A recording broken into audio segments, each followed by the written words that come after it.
Thank you very much, Maharshi, for that beautiful answer. The next question concerns the field of education.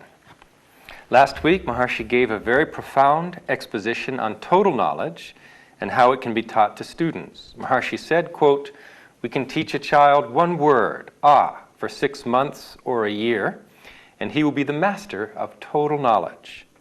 I would like to ask Maharshi to elaborate on that statement. How do you teach a child one word for 6 months? What will he do with that one word that will give him all knowledge of everything? We can take an example. You are a mile away from the market, and all the words that are going in the market, things talked about, make up one sound which is heard as ha or whatever, from a distance, one sound.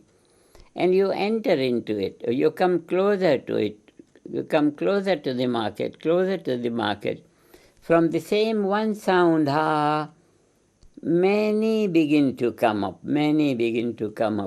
As you approach the market, many sounds. When you are in the market, millions of sounds. Very clearly you hear this. So if I said in 6 months, will begin to appear in terms of many channels of knowledge. This is because one would take a dive through come to the source of and at the source of there will be infinity. Source of infinity. And this infinity then is read out in the Vedic text right from the beginning. The Vedic text starts from So it's the same one unified sound. And you go deep into it, within it, you begin to see many sounds that compose it.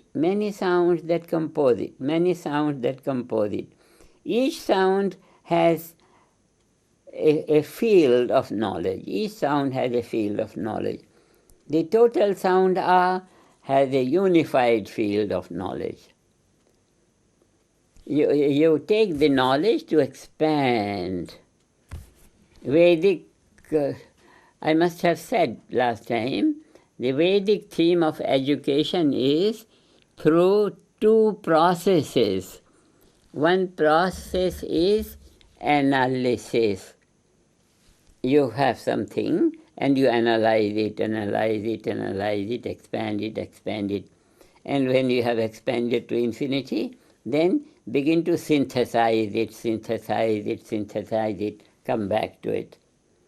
This is Vedic theme of bringing total knowledge at home, exposing total knowledge to one's awareness through two processes. One process of analysis, the other of synthesis. Then it doesn't take much time to gain total knowledge. And it can take more than lifetime. If you don't hold the total knowledge first, if you go from little one thing to the other thing, it's just like either you catch the whole tree at the root, or you don't know the root, don't attend to the roots, you go from leaf to leaf, from branch to branch, from flower to flower. On the surface you can remain. You can never gain the knowledge of all the leaves, you can never gain the knowledge of all the branches, of all the fruits. In order to get the total knowledge of the tree, you have to come to a place. From where tree starts. Is a starting point of that total expression of whatever knowledge may be there, whatever action may be there. The sound comes from reverberation. And these reverberations are the prakritis of Atma. Prakriti means the nature of Atma. 8 prakritis of Atmas, and each prakriti has its own sound. And each sound has all the memory of all the other sounds, like that.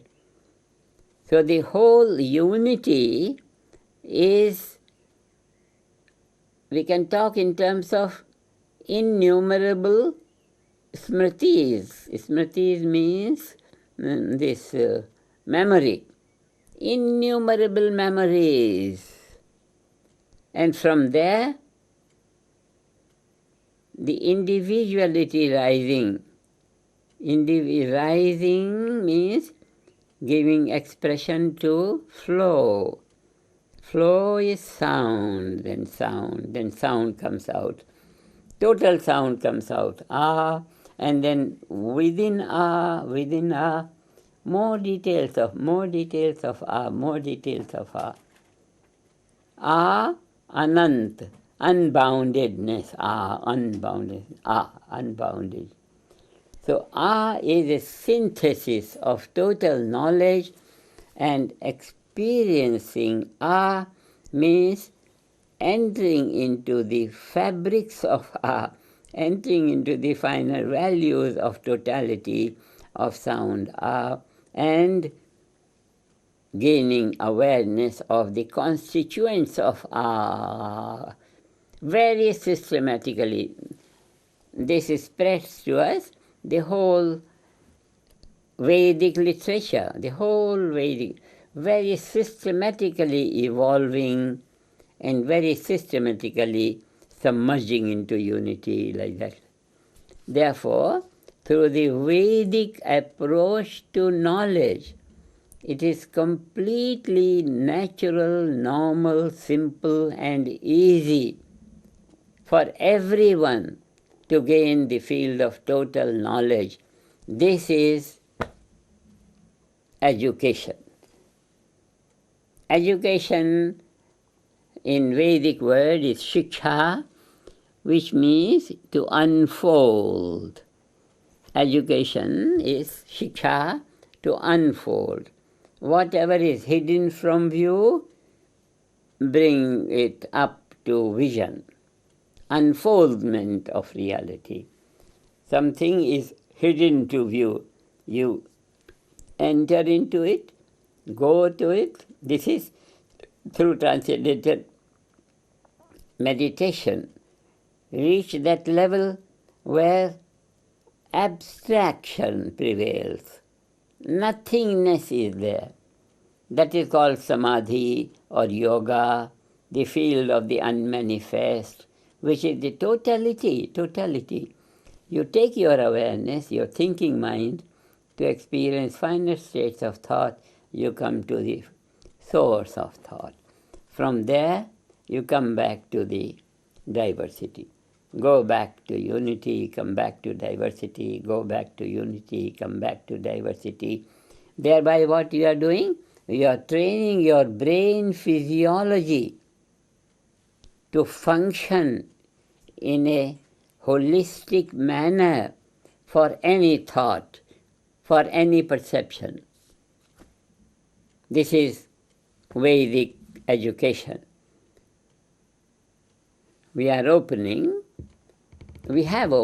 but now we are focusing more on these Vedic universities, and everyone will have total knowledge.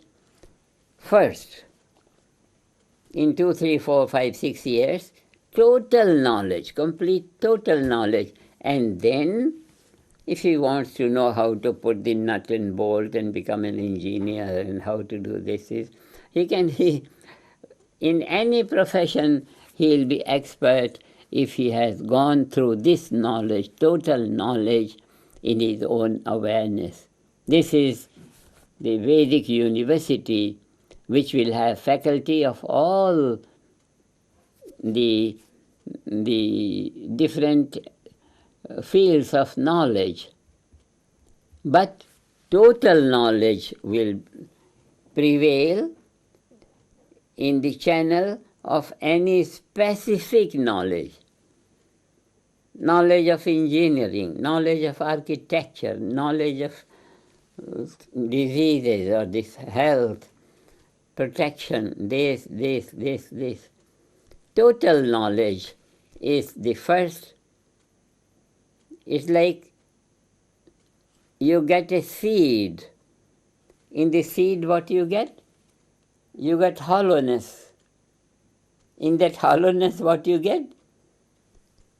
Unmanifest value of the whole tree.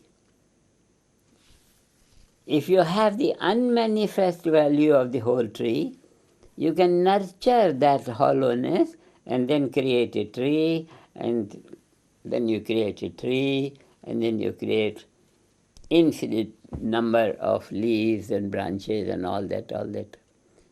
But get hold of that unmanifest, that hollowness of a tree.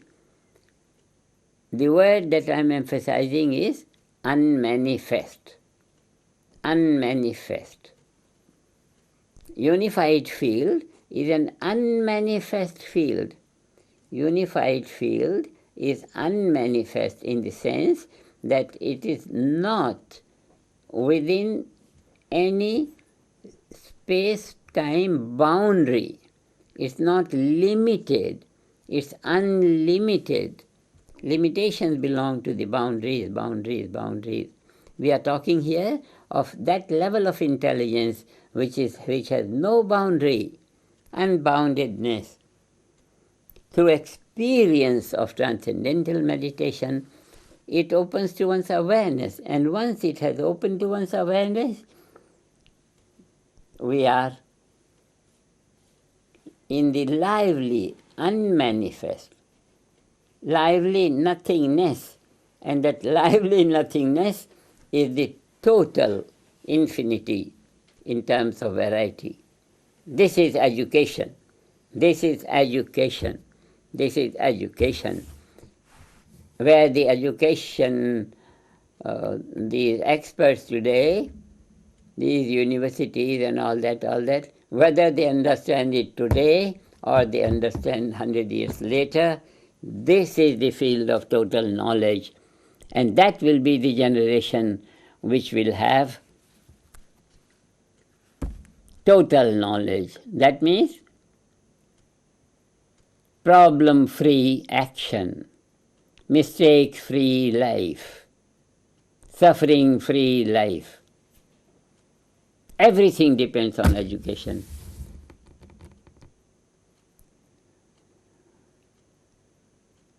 Everything depends on education. So the peace government that we are establishing will be on the basis of the unity consciousness of the people. The offices of the unity consciousness, government of unity, these offices of Dr. Hagelin's peace government will not be offices where discussions will be held and paper will move from table to table and huge record of, huge record of criminal records are kept in the library and all that. That whole thing is very, very, very untidy. It belongs to the age of ignorance. Peace government is the system of administration which belongs to dignity, human dignity, the dignity of God, under the constitution of the universe, not man-made constitution. Man-made constitution. What is a man? Sometimes he is in deep sleep, he knows nothing. Sometimes he sees something something to something he sees. He's in the dreaming state, sometimes half drowned, half waking, this is man's consciousness. So any constitution of any country, man-made constitution, that constitution is just like blind leading the blind. That is why nowhere in the world, under no system of administration, under no system of government, ideal society prevails. Ideal society will get generated through our system of administration, which is the administration of cosmic intelligence.